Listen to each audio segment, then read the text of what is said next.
Sunday Baroque Conversations is made possible by the Friends of Sunday Baroque and is produced at WSHU Public Radio in Fairfield, Connecticut.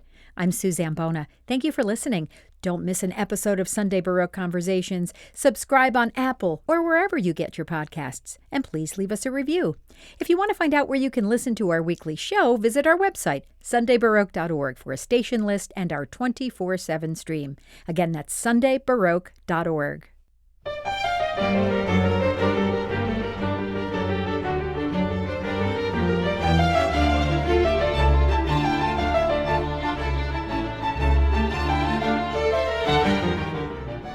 Pianist Simone Dinnerstein is a versatile and prolific musician. All of her 13 albums so far have topped the Billboard classical charts, with repertory on them ranging from French Baroque composer François Couperin to contemporary American innovator Philip Glass. Simone Dinnerstein's self-produced recording of Johann Sebastian Bach's Goldberg Variations in 2007 catapulted her to an international audience and earned praise from the New York Times, which called her a unique voice in the forest of Bach interpretation. Simone Dinnerstein speaks with me on Zoom about some of her upcoming projects and her passion for Bach. Hi, it is so nice to speak with you again. Oh, it's always lovely to speak with you, Suzanne. Thank you. So before we talk about some of the specific upcoming projects, I'd like to talk to you about Bach in general. I mean, you clearly have a great facility for genres as a performer. You've done all of this collaboration with such a wide variety of musicians like singer-songwriter Tiff Merritt and Philip Glass. But Johann Sebastian Bach is clearly your touchstone. So I just want to ask why. I'd love for you to articulate what is special to you about Bach. I just think that his music contains everything that I'm looking for in art. It has a complexity, it's intellectually challenging, it's incredibly emotional, it has, light. There are works that are light and dance-like. There are works that are incredibly tragic and intense. Mm-hmm. And there's just a real feeling of someone looking at the world and trying to make sense of it through music. And I guess that's what I'm trying to do as a musician. So, I just feel like I always can find anything that I'm looking for in his music. Mm. You also sometimes pair Bach on your recordings with music by other composers. I mean, you paired Bach with Franz Schubert on one of your recordings in 2012, the Something Almost Being Said.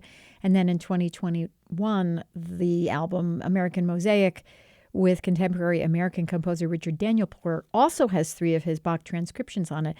And I actually interviewed Richard Danielpour about that recording, and he talked about you. So I want to sort of flip it now, and I want to kind of hear your perspective on how that all came about and what that meant to you to make that recording. That was a unique experience because it happened during the pandemic, during the lockdown, and I just received this email followed by a phone call from Richard. And I didn't know him. Of course, I knew his music, but I didn't know him. And he had just discovered some of my Bach recordings and found them to be incredibly comforting to him during this time when he was suffering from lots of anxiety, as all of us were. And he just wanted to reach out to me to thank me for my Bach, which was, I just thought, incredibly lovely of him. And then he talked about how he was thinking about writing a major piano work that would profile all of the different parts of our society that were being affected by the pandemic and by all of the different political events going on at that time. And he asked if he could write it for me to play. And so that was how that came about. And then when we were thinking about making an album of it, we talked about having some Bach on it, and I thought it would be really interesting. Bach, because that's how he had discovered me, and also Bach because Bach was who he was listening to during the pandemic. And so I thought it would be interesting for him to write transcriptions as opposed to using original pieces for keyboard. And so the two pieces of music that he had really been listening to a lot were the St. Matthew Passion and the B minor Mass. And he chose three sets from, three selections from those two, including the final epilogue from the St. Matthew Passion, which is for huge forces. And it was interesting to play that on a piano just without any chorus and any orchestra. And so that was how that all came about, really. That's exactly what I was going to ask you, though. What was it like to play that, a piano solo version of such a monumental choral work? Well, I think the thing that's very interesting about transcriptions is that it makes you see the music or hear the music in a different light. So I don't think that the point of the transcription is to represent it the way you would have heard it in its original form.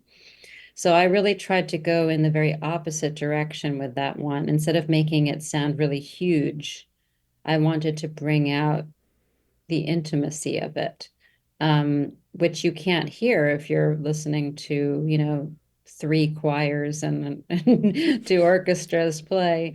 Um, and I felt really happy with how that all turned out. I actually kind of annotated his annotations.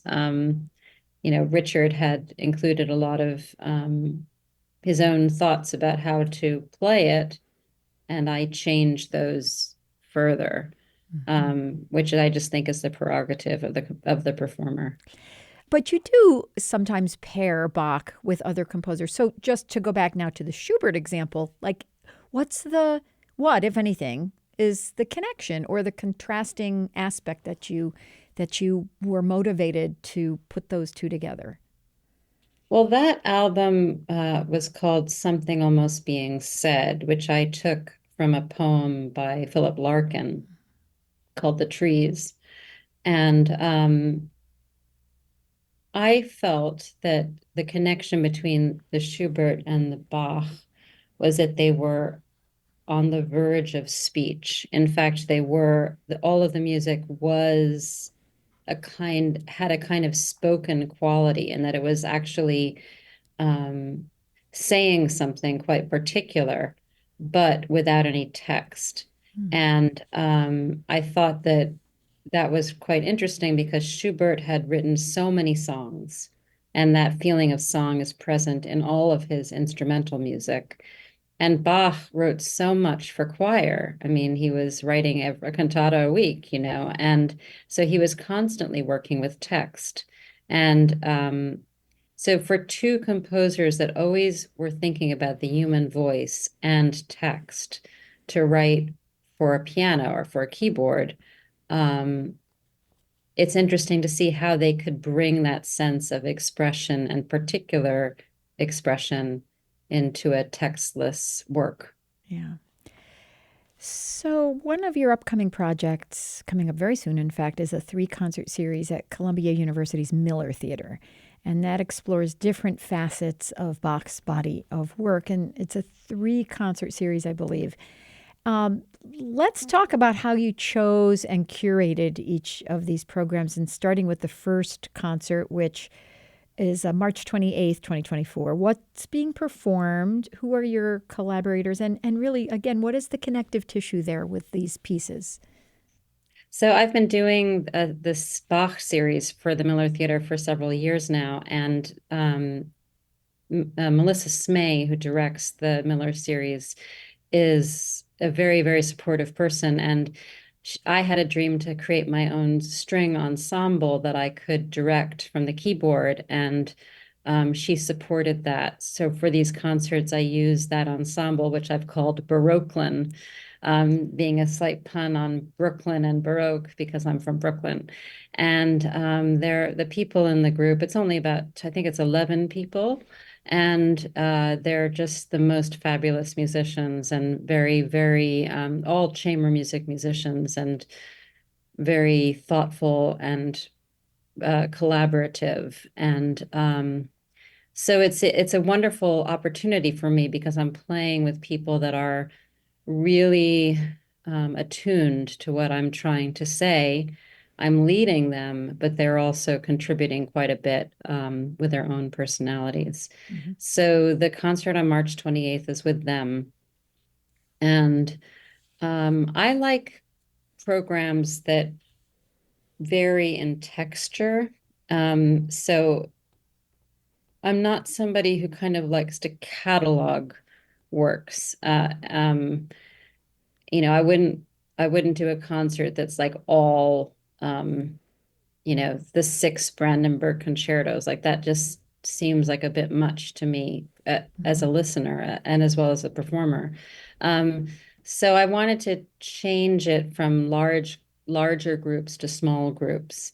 And on this program, I'm bringing in the fabulous oboist Peggy Pearson, who I first heard on one of my very favorite recordings to listen to, which is Lorraine Hunt Lieberson and Emmanuel Music performing Ich habe genug. Oh. And she plays the Oboe d'Amore on that. And I just fell in love with her playing. And a few years ago, wrote her a fan mail. And then she she invited me to play with her. So that's how we started playing together, which was really nice. So she and I are going to play a Bach sonata together.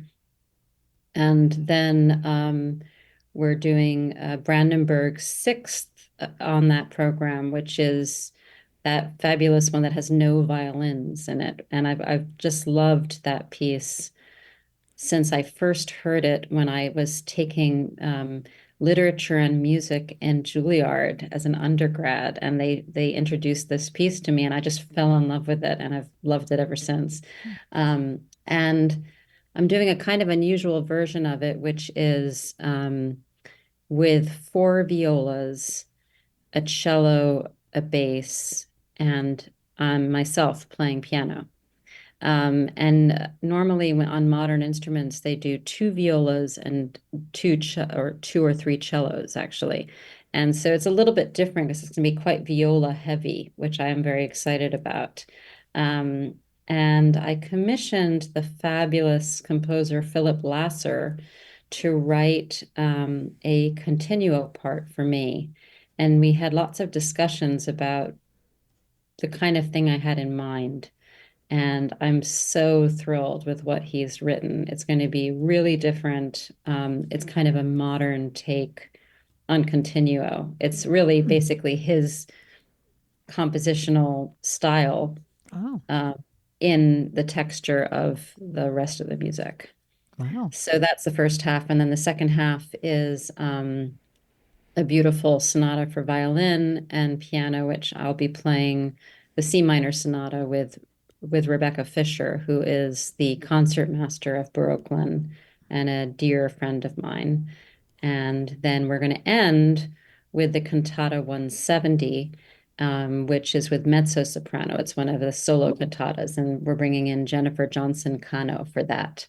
So then the second concert, April 11th, Bach's suites and concertos with a couple of flutists and also Baroque. What's that program? So the second Miller Theater program is featuring the flute, and I'm bringing in a wonderful flutist who I've worked with a lot in the past, Christina Jennings, and she is going to be playing in the Brandenburg Fifth Concerto. Rebecca Fisher will be the violin soloist on that. Again, it's with Baroque. And on the same program, we're also doing the second orchestral suite, which has that, wonderful Oh, yeah. flute part in it, the badinerie at the end, which everybody knows about. Yeah. And and I'm playing continue in that. And I'm going to be playing the keyboard concerto in F major, which is more often known as the fourth Brandenburg Concerto. In this version, which Bach wrote, there are two flutists. And so I thought it'd be really fun to have Rebecca Fisher's child play the second flutist.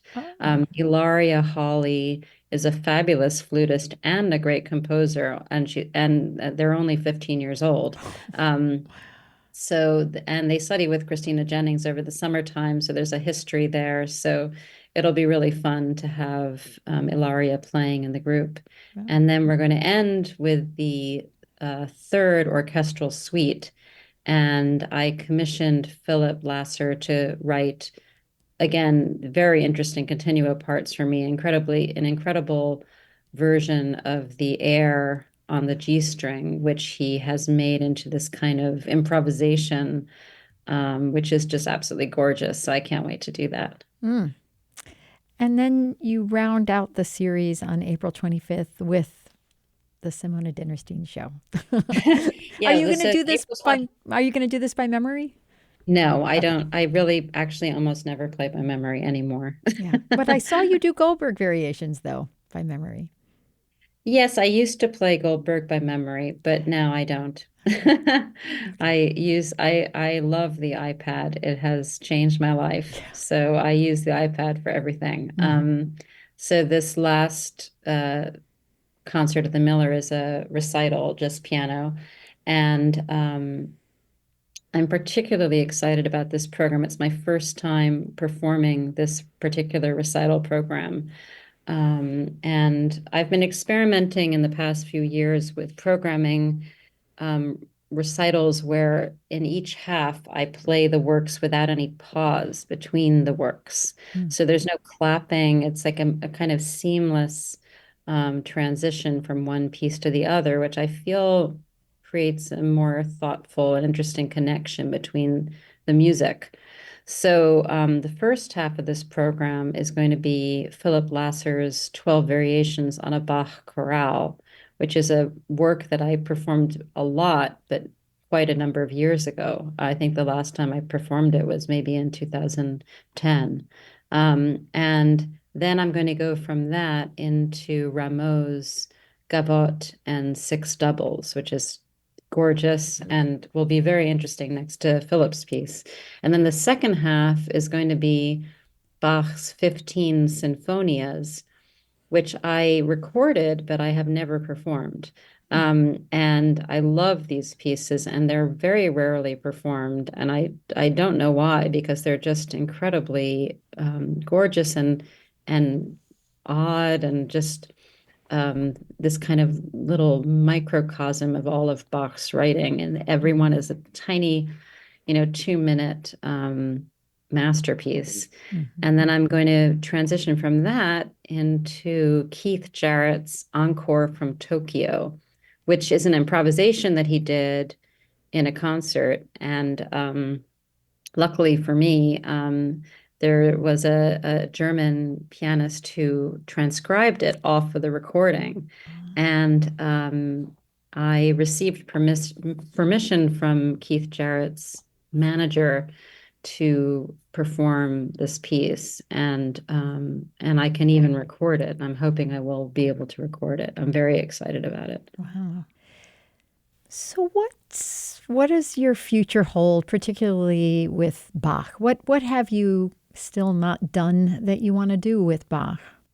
Um, well, I have been building up this catalog of works with Baroque that Philip has helped me with these different continuos. He's now done two cantatas, a bunch of different things. And I do want to have a recording project with all of these different pieces. I feel like there's something about bringing them into our 21st century that, incorporating a piano amongst the string orchestra. I'd like to develop that further. I think that's really interesting. Mm.